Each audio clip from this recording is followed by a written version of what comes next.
देशाचे नेते म्हणून ज्यांच्याकडे पाहिलं जातं, महाराष्ट्रातील राष्ट्रवादी काँग्रेस पार्टीचे नेते असणारे शरदचंद्र पवार यांनी मात्र आता सगळ्यांची झोप उडवली आहे.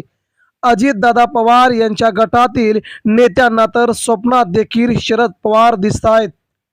शरद पवारांनी घरामध्ये बसूनच गेल्या आपल्या 7 दशकांचा जो राजकीय अनुभव होता तो अखेर पणाला लावला आणि या ठिकाणी केंद्र सरकारपासून ते राज्य सरकार सगळ्यांनाच कामाला लावत. मित्रांनो, शरद पवार कुणाला म्हणतात, शरद पवार कशाला म्हणतात, हे मात्र सगळ्यांना दाखवून दिलंय. मित्रांनो, ही बातमी महाराष्ट्राच्या राजकारणावरती तेवढाच पगडा सांगते, ज्या प्रकारे रोहित पवारांनी काल आणि परवा ज्या प्रकारे अजितदादा पवार यांच्याबद्दलच्या सगळ्या गोष्टी महाराष्ट्रासमोर आणल्या, त्याच्या पाठीमागे कोण असेल तर नक्कीच मित्रांनो तुम्हाला हा व्हिडिओ सगळा बघावा लागेल. आणि राष्ट्रवादी काँग्रेस पार्टी अजित पवार गट जरी सुनेत्र पवार राष्ट्रीय अध्यक्ष होत असल्या तरी देखील शरद पवारांनी एका दणक्यात गेम कसा फिरवलाय ते आता आपण जाणून घेऊया. मित्रांनो, दोन्ही राष्ट्रवादी पार्टी एकत्र होणार हे गेल्या 6 महिन्यापासून महाराष्ट्रभर चर्चा होती. अजितदादांना देखील या प्रकारची कल्पना होती की आता आपण पवार साहेबांच्या उतरत्या काळामध्ये दोन्ही राष्ट्रवादी काँग्रेस पक्ष एकत्र करायचेत. मात्र अजितदादांना कुणकुण लागली होती त्यांच्याच पक्षातील काही चौकडी, जी चौकडी दोन्ही पक्ष एकत्र येऊ न देण्याची त्यांची जी मनातली इच्छा होती ती पूर्ण झाली. आणि मित्रांनो, इकडे दोन्ही राष्ट्रवादी एकत्र आले नाहीत आणि दुसरा अध्याय सुरू झाला तो म्हणजे अजितदादांचा अपघात. अजितदादा महाराष्ट्रामध्ये त्यांचा विमान अपघातामध्ये मृत्यू झाला आणि त्यानंतर मात्र राष्ट्रवादी काँग्रेस पार्टीने आणि शरद पवार पक्षाने ज्या प्रकारे महाराष्ट्राला सांभाळलं आणि इकडे मात्र अजित पवार गटातील काही नेत्यांनी अतिशय खालच्या स्तराचं राजकारण करत अजितदादा गेल्याच्या नंतर दुसऱ्याच दिवशी संपूर्ण सत्ता आपल्या हातात घेण्यासाठी जे राजकारण केलंय त्याला मात्र शरद पवारांनी आता तोडीस तोड उत्तर दिलंय.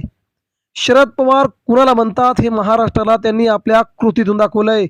शरद पवार आजारी पडले, 4 ते 5 दिवस हॉस्पिटलमध्ये असताना देखील शरद पवारांनी महाराष्ट्राच्या राजकारणामध्ये अजूनही आपणच किंग आहोत हे दाखवून देण्याचं काम केलंय. आपला पुतण्या अजितदादा पवार यांचा अपघाती मृत्यू झाला हे शरद पवारांना माहीत आहे, परंतु अपघात नसून हा घातपात आहे हे देखील शरद पवारांना आता कळून चुकतंय. कारण की रोहित पवारांच्या या पत्रकार परिषदांच्या पाठीमागे कोण असेल तर सगळ्यात मोठी शक्ती ती म्हणजे शरद पवारांची आहे. जर शरद पवारांचा पाठीवर हात नसता तर रोहित पवारांनी एवढी मोठी डेअरिंग संपूर्ण केंद्र सरकारला, राज्य सरकारला अंगावर घेण्याची हिंमत दाखवली नसती.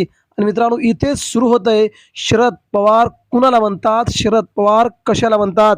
मित्रांनो, अजितदादांचा अपघात झाला नाही, तो घातपात होता हे दाखवण्याचा 100% प्रयत्न रोहित पवारांनी केलाय. परंतु इकडे मात्र अजित पवारांची राष्ट्रवादी यांना दोन्ही पक्षाचं विलिनीकरण नको आहे. त्यांना वाटतंय की शरद पवारांच्या अधिपत्याखाली, रोहित पवारांच्या अधिपत्याखाली आपणाला पक्ष चालवायचा नाही, आपणच पक्षातील बडे नेते आहोत, इथून पुढे आपल्याच अधिपत्याखाली राष्ट्रवादी काँग्रेस पार्टी चालली पाहिजे अशी काही नेत्यांची धारणा आहे. त्यामध्ये प्रफुल्ल पटेल असतील, सुनील तटकरे असतील, छगन भुजबळ असतील, यांना विलिनीकरणाची सध्या संधी आहे, परंतु विलिनीकरण नको असं त्यांना वाटतंय. त्यांच्या मते अजित पवारांच्या मनात देखील अशी कोणतीही इच्छा नव्हती विलिनीकरणाची. मात्र शरद पवारांनी एका दगडात 3 पक्षी गारद केल्याची चर्चा आहे. शरद पवारांनी अजित पवार गटातील जवळजवळ 35 ते 38 आमदार आपल्या बाजूने खेचले आहेत.